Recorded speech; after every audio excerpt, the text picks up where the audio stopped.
So I made this video back, released it back on Christmas. And if you haven't seen it, you should go back and watch it. It's a phenomenal video. It's gotten a lot of views, gotten a lot of comments, a lot of interaction. But I want to respond to one of the commenters on this video. He gave a very good, in-depth comment. He said down here, and by the way, I try to respond to most of my comments. He says right here, Brandon Ducey. By the way, Brandon, appreciate the well thought out comment. He says, so the main issue here is the one that has plagued the world for years. First, let me explain kind of what's going on here. Basically, the Tron community has not been voting, and when they are voting, they're not properly voting. They're voting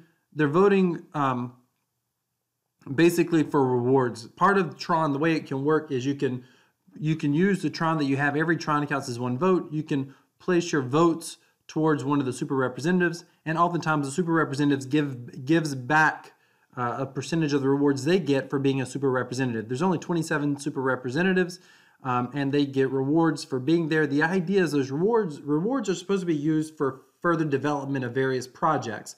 But what a lot of the super representatives do is they give the rewards back to the people who voted for them as kind of a kickback or a payback.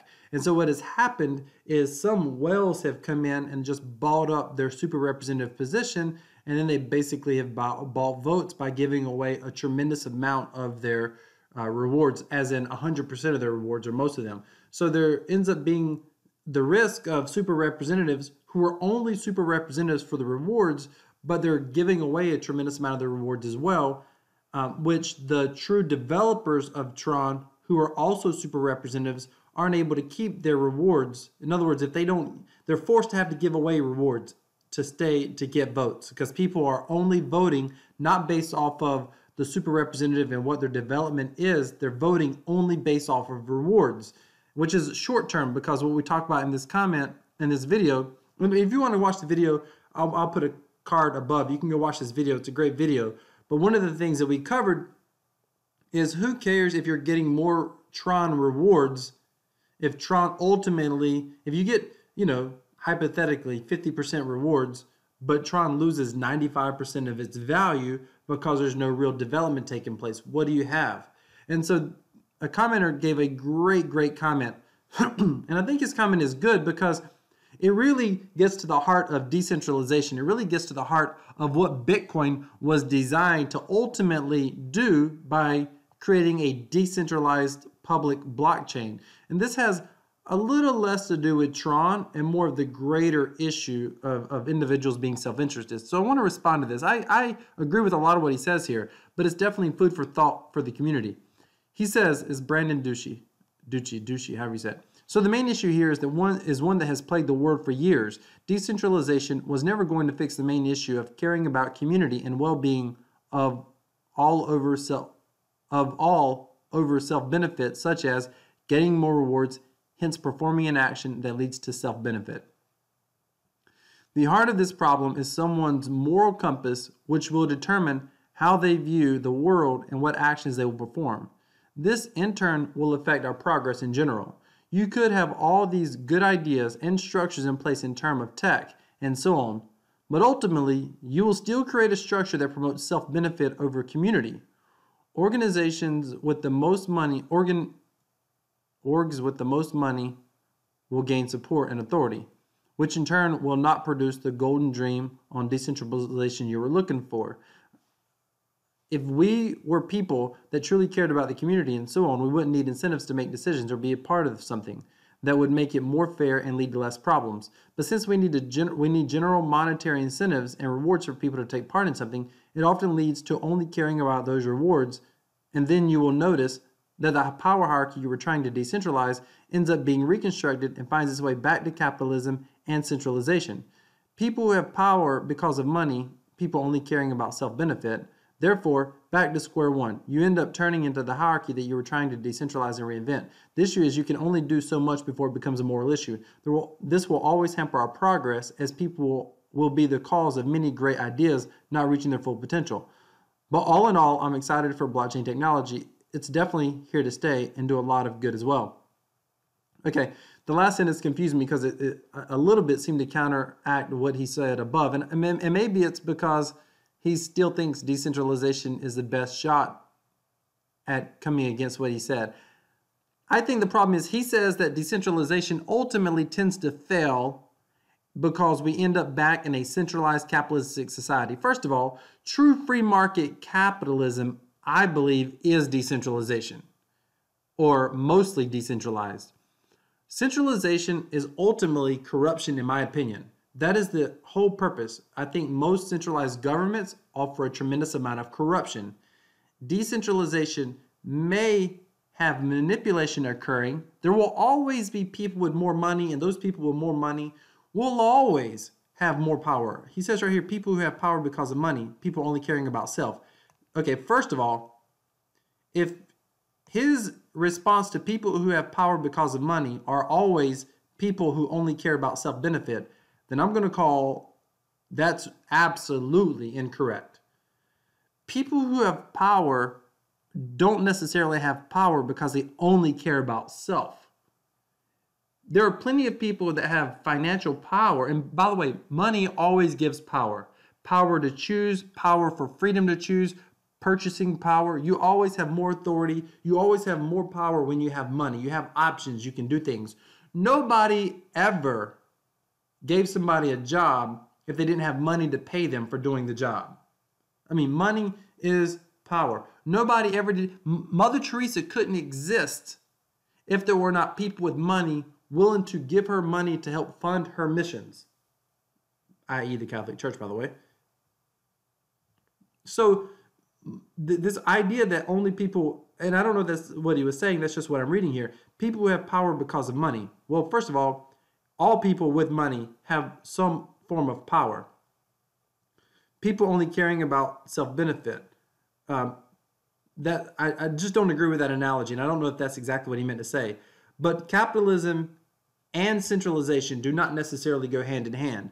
But I do agree that we have to create an environment that has as much decentralization as possible that can help prevent some centralization. I love when people are like, oh, Bitcoin's centralized because, X amount of people own the most Bitcoin. Well, of course, and plenty of those people who own Bitcoin were early believers who were buying in early. That's what most of us are trying to do now. In the future, most of us now will become the whales later because we're buying now when the market's cheap, when it's, under $4,000 a Bitcoin. Before long, it could be $400,000 a Bitcoin. And the people are going to say, you manipulated the market. You got some sort of unfair advantage because you saw it, you got in early. That's going to always be the case. There will always be early adopters who, if they are wise and they don't sell too soon, they're going to have power. There are always going to be people with more influence. There will always be those who have more than somebody else. That's going to always be the case. Decentralization was never meant to solve that. But the idea that that you can't somehow, that decentralization is always going to lead to centralization, I don't think that's true at all. As long as you're not saying centralization is, some people try to say centralization is because there's a lot of people that own it, so it's not decentralized enough. No, decentralization means that it's not corrupted through a centralized organization. It cannot, the rules don't change. That's actually, and I can do a whole video on this. I've got some concerns with Tron and some concerns with like Ethereum, for example. There's not hard and fast rules that I think probably should be in place. So, by the way, centralization is not all bad. It's easier for a company to move forward because there's a centralized head, there's a centralized leader. So centralization is not all bad. The monetary system being centralized, I think, is a problem.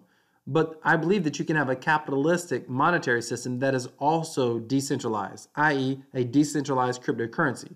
There will always be centralized organizations in the total ecosystem. For example, my household is centralized. Your household will be centralized.